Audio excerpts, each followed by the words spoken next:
मध्य प्रदेश उर्दू अकादमी की जानिब से मुनक्किद दास्तान गोई और शाम मौसीकी में आप सभी का इस्तकबाल, खैर मकदम, स्वागत। जैसा कि आप जानते हैं कि संस्कृति संचालनालय ने जो गमक की शुरुआत की है, उससे हमारे सूबे के अलग अलग विधाओं के फनकार रोज़ आपके सामने अपने फ़न का मुजाहिरा करते हैं, आपका मनोरंजन करते हैं। आज गमक की शाम में दो अलग कलाकारों को आपसे मिलवाएंगे। एक हैं भोपाल के बेहद मशहूर यंग हिस्टोरियन सिकंदर मलिक साहब, जो दारा शिकोह की ज़िंदगी के एक किस्से को दास्तान गोई की शक्ल में आपके सामने पेश करेंगे। और आज गमक में दूसरी कलाकार हैं गुलकारा भोपाल की उपासना सारंग त्यागी। गमक की कामयाबी के लिए संस्कृति मंत्री मोहतरमा उषा ठाकुर साहिबा के बहुत शुक्रगुजार हैं। उन्हीं की कोशिशों से ये इतनी ऊंचाइयों पर पहुंचा है। मध्य प्रदेश उर्दू अकादमी की निदेशक डॉक्टर नुसरत मेहंदी साहिबा की कोशिश होती है कि वो प्रदेश के ख़जाने से ढूंढकर फनकारों को निकालें, और ये काम वो बहुत खूबसूरती से निभा रही हैं। नुसरत मेहंदी साहिबा ने आज के सभी फनकारों, संगतकारों और आप सभी दर्शकों के लिए नेक ख्वाहिशात भेजी हैं। आइए सबसे पहले उन्हीं को दावत देते हैं कि वो आएं और अपनी दुआओं से नवाजें। डॉक्टर नुसरत मेहंदी साहिबा। नाज़रीन आदाब, मध्य प्रदेश उर्दू अकादमी महकमे सकाफ़त की जानिब से आप सभी का खैर मकदम है। एक बार फिर स्वागत है। जैसा कि आप जानते हैं कि गमक के तहत संस्कृति विभाग मुख्तलिफ़ अकादमियों के ज़रिए फ़नून लतीफ़ा यानी ललित कलाओं पर आधारित प्रोग्राम्स मुनक़िद कर रहा है। सूबे के बहुत से फ़नकार, जिनमें सीनियर्स भी हैं, जूनियर्स भी हैं, उनको मौक़े फ़राहम करा रहे हैं। इसी सिलसिले में आज हम एक बहुत पॉपुलर सिन्फ़ है, फ़न है दास्तान गोई, उसको इंट्रोड्यूस कर रहे हैं गमक में पहली बार। और हमारे भोपाल के ही फ़नकार हैं सिकंदर मलिक, और जिसकी बहुत ज़रूरत है, यानी दारा शिकोह भारत की सांझी विरासत, जिनका उस पर काम था, ऐसे दारा शिकोह पर आज दास्तान गोई भी आप सुन पाएंगे, सिकंदर मलिक को सुन पाएंगे। और दूसरा प्रोग्राम हमारा वही गज़ल पर मबनी है, जिसमें उपासना सारंग मुख्तलिफ़ शुअरा के कलाम पेश करेंगे। यकीनन आप महज़ूज़ होंगे।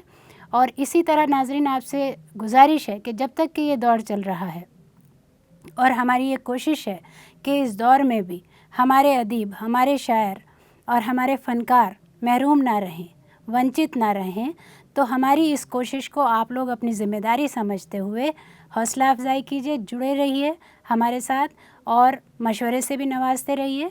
बहुत बहुत शुक्रिया। मैं दोनों फ़नकारों का भी बहुत स्वागत करती हूँ। फ़नकारों के साथ जो संगतकार हैं, उनका भी खैर मकदम करती हूँ। और नाज़रीन, आपका भी इस्तकबाल और बहुत शुक्रिया। शुक्रिया डॉक्टर नुसरत मेहंदी साहिबा। और अब हम आज की पहली पेशकश दास्तान गोई के लिए दावत दे रहे हैं सिकंदर मलिक साहब को कि वो आएं और दारा शिकोह पर दास्तान सुनाएं। सिकंदर मलिक साहब भोपाल की मशहूर हस्ती हैं। जब भी भोपाल की हिस्ट्री या किसी पुरानी बात की तस्दीक करनी होती है तो लोग इनके पास पहुंचते हैं। आप किस्सा गोई, दास्तान गोई करते हैं, आप भोपाल हेरिटेज वॉक करवाते हैं, आप कई अखबारों में हिस्ट्री, हेरिटेज, आर्ट पर लिखते हैं। एक साथ आपकी कई किताबें आने वाली हैं। दारा शिकोह की 362वीं पुण्यतिथि पर आप आज दारा शिकोह पर दास्तान गोई कर रहे हैं, जिसका उन्वान है दारा शिकोह हिंदुस्तानी साझा तहजीब के अलंबरदार, यानी दारा शिकोह भारतीय साझा संस्कृति के वाहक। आइए स्वागत करते हैं पहले हमारे कलाकार सिकंदर मलिक साहब का। आदाब ख़वातीन व हज़रात, मध्य प्रदेश उर्दू अकादमी की जानिब से मुनक़िद इस जलसे गमक में आज मैं सिकंदर मलिक आपके सामने पेश करने आया हूँ दास्तान दारा शिकोह। दारा शिकोह की 362वीं बरसी पर आज हम याद करेंगे हिंदुस्तान के उस शहज़ादे को जो अगर बादशाह बन जाता तो क्या होता। इस दास्तान में मैं बात करूँगा दारा शिकोह की, मुग़ल बादशाह शाहजहाँ के बेटे की, जो उसके बहुत करीब था। वैसे तो शाहजहाँ की कई औलादें थीं। इस कहानी में कई सारे मोड़ हैं, कई सारे दिलचस्प वाक़े हैं। उससे जुड़ी एक नज़्म आप मुलाहिज़ा फरमाइए जिसको बनाया था उसके फ़लसफ़ों ने ख़ास, शहज़ादा था वो बादशाह के था सबसे पास। उसके उरूज पे नज़र थी सल्तनत मुग़लिया की, ये बात है तख्त पे दौर मुग़लिया की। उसके ज़वाल पर रंज है सबको, हमारी तारीख़ में उसे कहा गया दारा शिकोह। हमनाम था फ़ारस के बादशाह का वो, उसकी एक अजब सी शान थी। इल्म और हुनर उसकी एक गज़ब की पहचान थी। बेबस वो अपने आगे सबको छोड़ गया, और तारीख़ हिंद क्या होती, लेकिन वो तारीख़ का मुँह मोड़ गया। कवी दावों से शमशीरों से उसने जंगों को लड़ा, लेकिन ये दारा शिकोह का हौसला था जो वो आगे बढ़ा। लेकिन वक्त कह के नहीं बदलता है, और ये कहानी अक्सर वो कहता है कि दारा शिकोह ज़िंदा है अभी भी अपने फ़लसफ़ों में, अभी भी अपने फ़लसफ़ों में। ये बात उस दौर की है जब उस बड़े से जलसे में हर ख़ास व आम को बुला गया। मेवाड़ के शहज़ादे की भी वहाँ शान थी, और यहीं वो बात शुरू होती है कि बादशाह और मेवाड़ की करीबी दोस्ती बढ़ती गई और खुर्रम उसमें साथ साथ चलता गया। इस पूरे दौरा के वक्त में ही उसके यहाँ तीसरी औलाद पैदा हुई, जिसने उसको नाम दिया दारा शिकोह। दारा असल में एक नाम है जो कि फ़ारस यानी पर्शिया के एक बादशाह से लिया गया है, और ये कहा कि मेरा बेटा उस बादशाह को भी कहीं पीछे छोड़ देगा, और तारीख़ इसे इसकी काबिलियत और इसके हुनर और इसकी दानिशमंदी से पहचानेगी।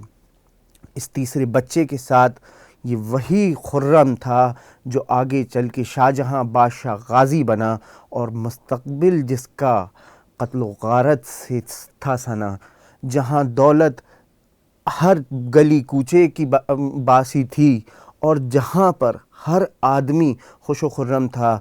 26% की इस दुनिया की दौलत में हिंदुस्तान का हिस्सा बढ़ चढ़ के बोलता था, और हर बड़ा आदमी हिंदुस्तान की तरफ आने को बेताब था। इसमें बादशाह भी थे, ताजिर भी थे, हुनरमंद भी थे और मक्कार भी थे। यहीं वो बात हुई, अपने दीवाने आम में सबको जगह दी, हर मज़हब के साथ इंसाफ की बात की गई, और तभी उसने सूफ़ियों की तरफ भी अपना रुझान दिखाया।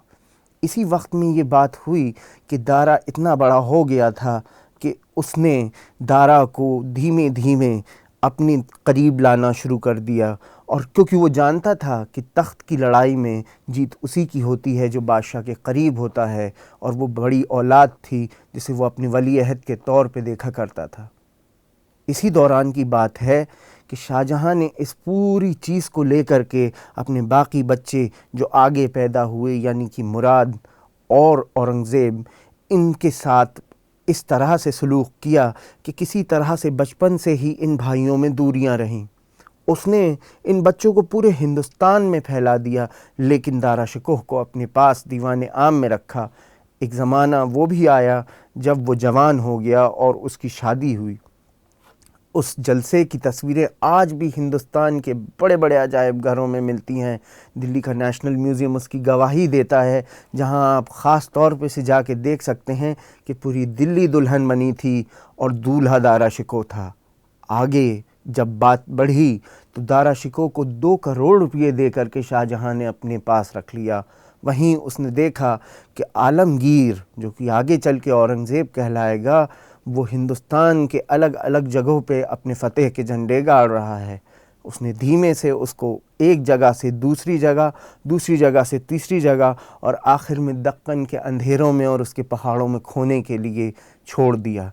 लेकिन आलमगीर की नज़र तख्त पे थी, और ये वही दौर था कि किला मुबारक, जहां आलमगीर किला मुबारक से बाहर था और अपने हाथ अपने भाइयों के साथ धूल मिट्टी में गारत कर रहा था, दारा शिकोह किला मुबारक के अंदर दारा बाबा के नाम से जाने लगे थे। ऐसा कहते हैं कि शाहजहाँ ने दारा की मुलाकात सबसे पहले एक फ़कीर से करवाई जिनका नाम मियाँ मीर था। गालिबन ये मियाँ मीर वही हैं जिन्होंने अमृतसर के स्वर्ण मंदिर की बुनियाद रखी। लेकिन कादरी सिलसिले के सूफ़ी ने दारा को कुछ ऐसी दुआ दी कि वो रोशन ख़याल हो गया, और यहीं फिर ये बात पता चली कि दारा आने वाले मुस्तकबिल का बादशाह होगा। अब वो धीमे धीमे बादशाह के साथ उसकी हुकूमत में उसका साथ देने लगा। और यहीं की बात है कि दारा अपनी बहन जहांआरा बेगम का भी बहुत अजीज़ भाई बन गया। जहांआरा और दारा शिकोह साथ में कई सारे सूफियों से मिलते, क्योंकि दौलत तो भरपूर थी, अब उसको खर्च करना था। एक रिकॉर्ड में ये भी कहा जाता है कि दारा शिकोह गालिबन मुगलिया दौर का वाहिद एक ऐसा शहज़ादा है जिसको सबसे ज़्यादा ठगा गया है। दारा शिकोह की ही तरकीबों से सारे भाइयों को मुगलिया तख्त से दूर रखा गया, लेकिन आलमगीर को इस बात का इल्म था। उसने बादशाह के साथ इस तरह से अपने गठजोड़ को बनाया कि बाकी कोई तख्त के करीब ना आ पाया। लेकिन एक लड़ाई हुई जिसका अखबार आज भी यानी रोज़नामचा मौजूद है, और उस लड़ाई से ये पता चलता है कि दोनों भाइयों की ताकत का खुलासा हो गया। दारा ने कई बार इस लड़ाई से उभरने की कोशिश करी। यहाँ पर बात होती है कांधार की, हिंदुस्तान का वो रकबा जहाँ बड़े से बड़े ख़ानदान मिट गए, लेकिन ये वही रास्ता था जहाँ से बेहतरीन किस्म का ताजिर हिंदुस्तान में दाखिल होता था। दौलत के उस रास्ते पर जब लड़ाई लड़ी गई तो औरंगज़ेब भी हार गए, लेकिन दारा की जब बारी आई तो उसी थकी हुई फ़ौज के साथ दारा को वापस दिल्ली से भेज दिया गया। वो कभी भी फतेह में नहीं बदली, लेकिन सारे लोग, चाहे जयपुर के राजा जय सिंह हों या कोई और, ये सब थक चुके थे। कांधार उनके काबू में नहीं आया, जो कि बाद में आ गया था, और फिर चीज़ें बदलती गईं। यहीं पे उसने कई और साधु महात्माओं के साथ उठना बैठना शुरू किया, और फिर उसके बाद उसने कादरी सिलसिले के सूफियों के साथ बात करना शुरू करी। अब यहाँ पे कुरान शरीफ को पढ़ते पढ़ते एक दिन उसने उसकी तफसील को जाना। जब तफसील पढ़ी तो पाया कि एक किताब ऐसी है जो मकलूम है, किताबुल मकलूम, जिसका ज़िक्र कुरान में है, और इस किताब का कोई अता पता नहीं है।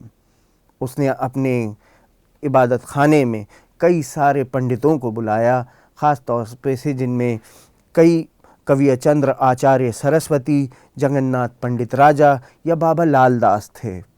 इन्होंने उसको इस तरह से वेदों की सच्चाई सुनाई कि वो मुतासिर हुआ, और कम से कम हमने आज तक ये सुना है कि 80 से ज़्यादा वेद और उपनिषदों को फ़ारसी में उसने तर्जुमा करवाया, ताकि आम लोग ये समझ सकें कि उन बड़ी के और मुक़द्दस किताबों का क्या जुज़ है।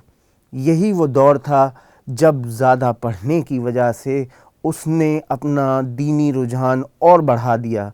वो एक इबादतगार मुसलमान तो था ही, लेकिन उसने बाकी मज़हबों की तरफ भी झांकना शुरू किया।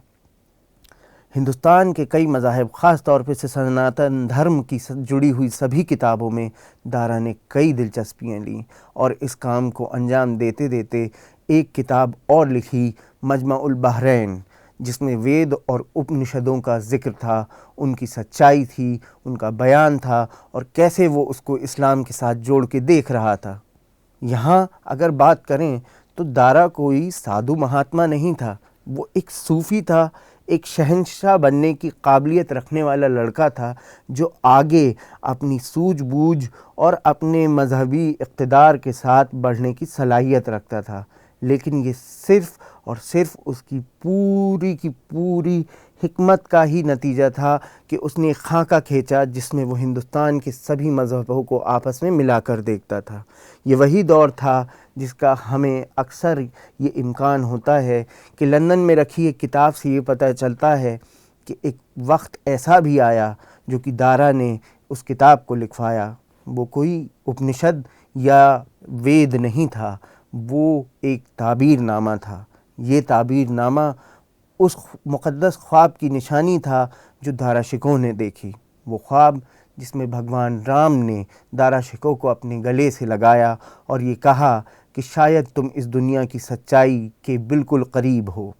इसी दौर में कुछ ऐसा हुआ कि तकदीर बदलने लगी, और जब दारा ने इस चीज़ को आगे देखा तो बहुत देर हो चुकी थी। शाहजहाँ बूढ़े हो रहे थे, और उसी दौर में शहज़ादों ने तख्त के लिए लड़ाई शुरू कर दी। शाहजहां की तबीयत को देखते हुए औरंगज़ेब ने फौरी तौर पर आगरे के किले पे अपना परचम लहरा दिया। जब वो परचम लहराया तो उसने अपने बाप ही से कहा कि फ़जूल खर्ची करके तुमने एक मकबरा तो बना दिया, अब मैं दूसरा नहीं बनने दूंगा। अक्सर काले ताजमहल की बात की जाती है। गालिबन शाहजहां को अगर और इक़्तिदार होता तो शायद बाग़ बहिश्त पे वो बना होता, जो कि आज भी यमुना के किनारे आधा अधूरा उजाड़ पड़ा हुआ है। और यहीं फिर उसने बादशाह से पूछा कि क्योंकि तुम बादशाह हो और मेरे बाप हो, मैं तुम पे रहम का एक अपना नमूना देता हूँ, बताओ कौन सा अनाज खाओगे, एक अनाज वो बताओ जिस पे तुम ज़िंदा रह पाओगे। शाहजहां ने कहा, मैं चना खाऊंगा और बच्चों को कुरान शरीफ पढ़ाऊंगा। वहीं दिल्ली और उसके अतराफ़ के इलाक़ों में भाइयों को भी पकड़ने का काम शुरू हो गया। दारा को भी पकड़ा गया और उसको हुमायूं के मकबरे में क़ैद कर दिया गया। अगर हुमायूं के मकबरे की जालियों से आप देखें तो अंदर कई छोटे कमरे हैं जिनमें कई कब्रें हैं। एक दोपहर की बात है कि दारा अपने बेटे के साथ बैठकर वहाँ मसूर की दाल पका रहा था और तभी औरंगज़ेब के बादशाह बनने के बाद कई सिपाही वहाँ पहुँचे। और जब वो वहाँ पहुँचे तो उन्होंने देखा कि दारा किताब रखे हुए अपने सराहने और उसके पास ही एक चूल्हा जल रहा है जिसमें मसूर की दाल पक रही है। जुल्म की इंतहा या तख्त की ख्वाहिश कहिए जिसने दारा के बेटे को दारा से जुदा कर दिया और दारा को वहाँ से ले जाया गया। उसके बेटे को कम से कम 2.5 किलो अफ़ीम खिला करके मार दिया गया और दीवान आम में दारा को पेश किया गया। जब वो मुकदमा वहाँ हुआ, कईयों का तो ये कहना है कि मुकदमा हुआ नहीं, फ़ैसला हुआ। और किस पे हुआ? दारा के ख्वाब व गुमान पे। औरंगज़ेब को इस बात से सख्त एतराज़ था कि वो बिदअत और शिर्क कर रहा है, जिसकी बिना पे उसको शहज़ादे होने की सज़ा नहीं बल्कि एक दूर अंदेश आदमी और फ़लसफ़े कहने वाले आदमी की सज़ा मिली। दारा को वहाँ से लिया गया और सारे शाहजहांबाद में, जो कि उसके बाप ने बहुत चाह से बनाया था, जहाँ उसकी बहन जहाँ आरा ने 18 घर बनाए थे और कई सारे काम, वहाँ पर से एक बूढ़ी हथनी के ऊपर फटे हुए कपड़ों में गुजारा गया। लोगों ने कभी शान व शौकत और हीरे जवाहरात में लदे हुए इस बादशाह के बेटे को उस दिन बेबस और लाचार पाया। निकोलो मैनुकी, जो कि बहुत बड़े राइटर गुज़रे उस दौर के, उन्होंने कहा कि आज शाहजहां की रूह कांप जाती अगर वो अपनी सबसे पसंदीदा औलाद को इस तरह से देख लेता। सारी दिल्ली वालों को ये कहा गया कि इसे देखो और समझ लो, बिदअत का अंजाम यही और बिदअत की पहचान यही। बस फिर दारा को जब मुग़ल बादशाह के सामने, जो कि उसका छोटा सगा भाई था, पेश करने की बात की गई तो औरंगज़ेब ने कहा, ले जाओ, मुझे इसको नहीं देखना, इसका सर कलम करो और इसके बाप के पास भेज दो। तो बादशाह के इस हुक्म की तामील की गई, उसका सर काटा गया और एक डब्बे के अंदर बंद करके आगरे की जानिब रवाना कर दिया गया। यहाँ पर उसके जिस्म को उठा के उसी हुमायूं के मकबरे में कहीं दफना दिया गया और सर जब वहाँ पहुँचा तो बादशाह शाहजहां कुरान शरीफ पढ़ा करके उठे ही थे और उन्होंने जैसे ही डिब्बा खोल करके देखा तो अपनी सबसे प्यारी औलाद का सर कटा हुआ देखकर बादशाह गश खा करके गिर गए और इसी हादसे में उनके दोनों दांत टूट गए। तो मुग़ल बादशाह बुढ़ापे के वक्त में या तो ताजमहल को देखता या अपने बेटे को याद करता और ये लड़का अपने साथ कई सारे राज, कई सारे ख्वाब, कई सारी चीज़ें ले गया। अगर दारा के बारे में ध्यान से देखें तो उन 80 किताबों में वेद और उपनिषद या उस किताबुल मखलूम की सारी सच्चाई लिखने की कोशिश की गई थी। ये हिंदुस्तान की साझा संस्कृति के अलमबरदार थे और उन्होंने इस पूरी तहज़ीब को संजोने का कोशिश की उन्होंने इस पूरी तहज़ीब को संजोने की कोशिश की। क्या होता कि अगर वो बादशाह बन जाता, अगर वो बादशाह बनता तो शायद जिस तरह से दूरियां आ कर के हिंदुस्तान में दूसरे लोगों ने कब्ज़ा किया वो ना होता, ये देश आज कुछ और होता, ये कहानी कुछ और होती। शुक्रिया। बहुत बहुत शुक्रिया सिकंदर मलिक साहब इस खूबसूरत प्रस्तुति के लिए। उम्मीद है आपको भी ये प्रस्तुति बहुत पसंद आई होगी। और अब हम आवाज़ दे रहे हैं आज की आवाज़ की मलिका मोहतरमा उपासना सारंग त्यागी जी को। उपासना जी प्रतिष्ठित कार्यक्रम सुर श्रृंगार के लिए मुंबई में प्रस्तुति दे चुकी हैं। आप शासकीय और अशासकीय कार्यक्रमों में वंदे मातरम की अनेकों प्रस्तुतियां दे चुकी हैं।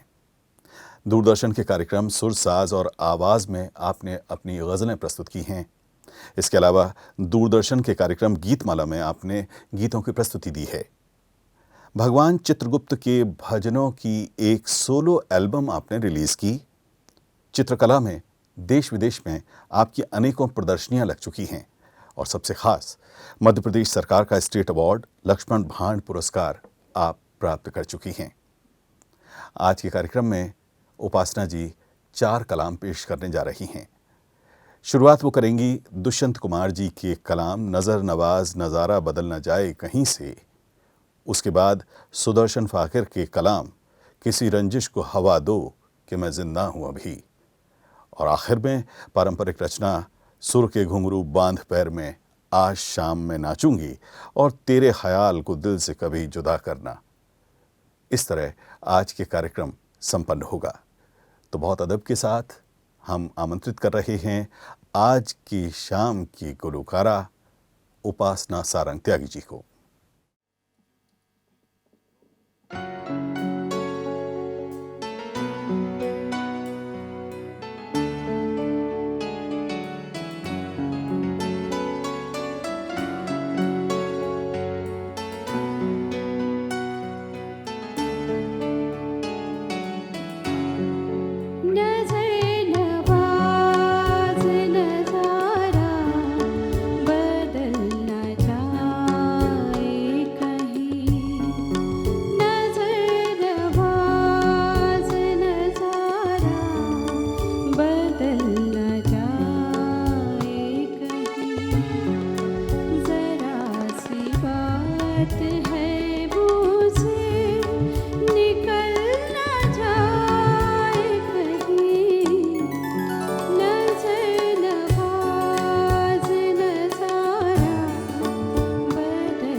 को हवा दो कि मैं जिंदा हूँ अभी, मुझको एहसास दिला दो कि मैं जिंदा हूँ अभी।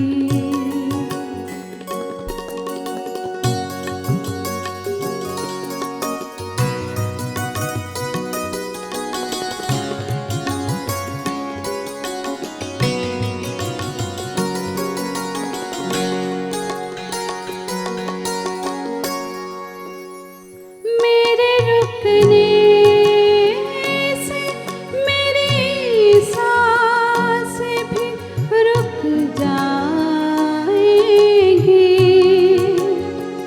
मेरे रुकने से मेरी सांसें भी रुक जाएंगी।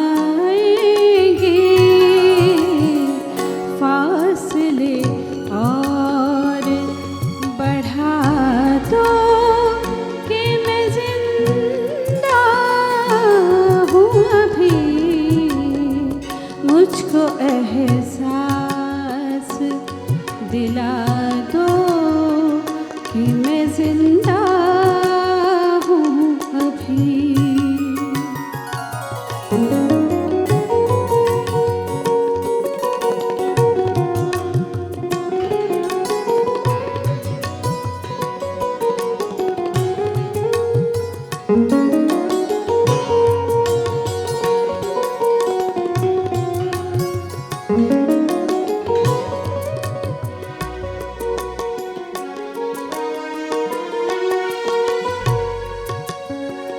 जहर पीने की तो आदत थी ज़माने वालों, जहर पीने की तो आदत थी ज़माने वालों। अब कोई और दवा दो कि मैं जिंदा हूँ अभी, मुझको एहसास दिला दो कि मैं जिंदा हूँ अभी।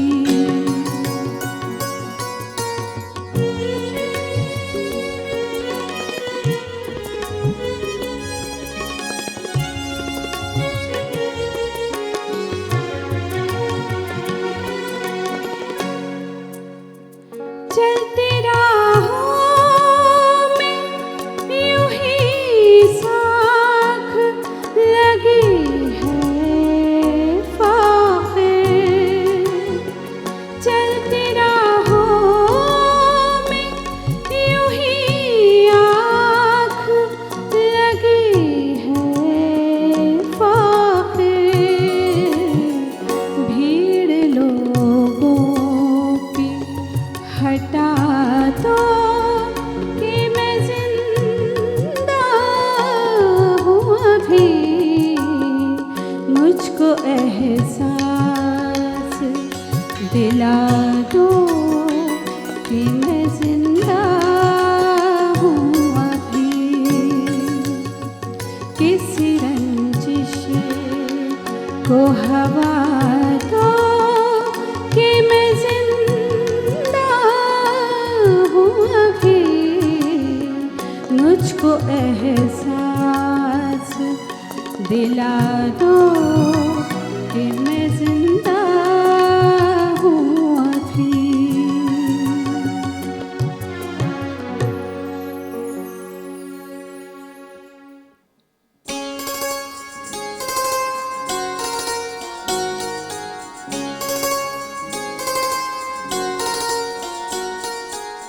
सुर के घुंघरू बांध पैर में आज शाम मैं नाचूंगी,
तेरे ख्याल को दिल से कभी जुदा ना करूं, तेरे ख्याल को दिल से कभी जुदा ना करूं, तेरे बगैर तो मैं सांस भी लिया ना करूं, तेरे ख्याल को दिल से कभी जुदा ना करूं।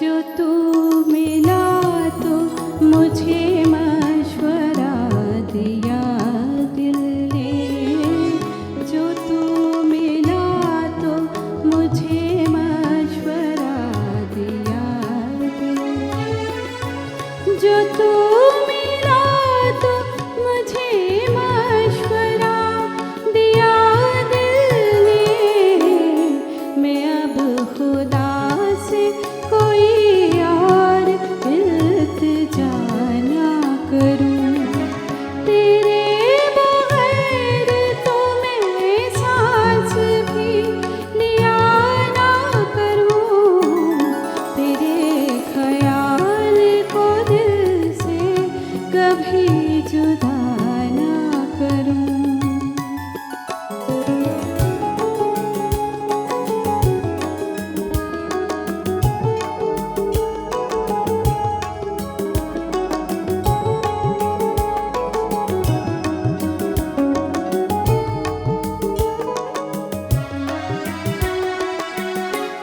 मुझे यकीन है कि सूरज कभी तुलू ना हो, मुझे यकीन है कि सूरज कभी तुलू ना हो, जो तेरे नाम से मैं दिन की इब्तिदा ना करूं, तेरे बगैर तो मैं सांस भी लिया ना करूं, तेरे ख्याल को दिल से कभी जुदा ना करूं।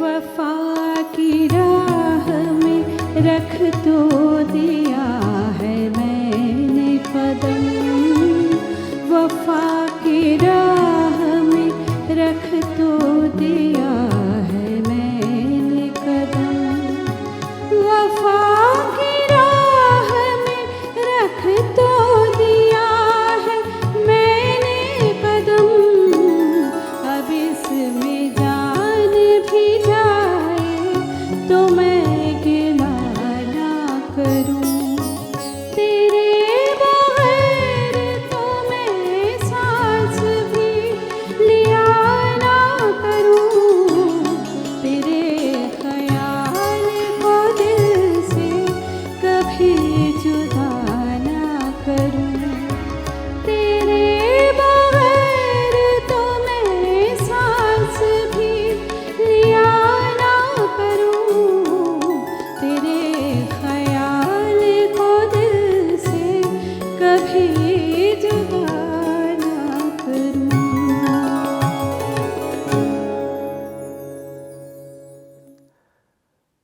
वाह, क्या बात है। बहुत ही खूबसूरत सुरीली पेशकश। उम्मीद है आप सबको भी ये और इससे पहले वाली पेशकश बहुत पसंद आई होगी। संस्कृति संचालनालय, मध्य प्रदेश संस्कृति परिषद और निदेशक मध्य प्रदेश उर्दू अकादमी डॉक्टर नुसरत मेहंदी साहिबा की तरफ से आप सभी कलाकारों, संगतकारों और आप सभी सामीन को जो हमारे प्रोग्राम को कामयाब बनाते हैं, उम्मीद है आपकी मोहब्बत संस्कृति विभाग को, मध्य प्रदेश उर्दू अकादमी को इसी तरह मिलती रहेगी। अब इजाज़त दीजिए, जल्दी ही आपसे फिर मुलाकात होगी। शब बखैर।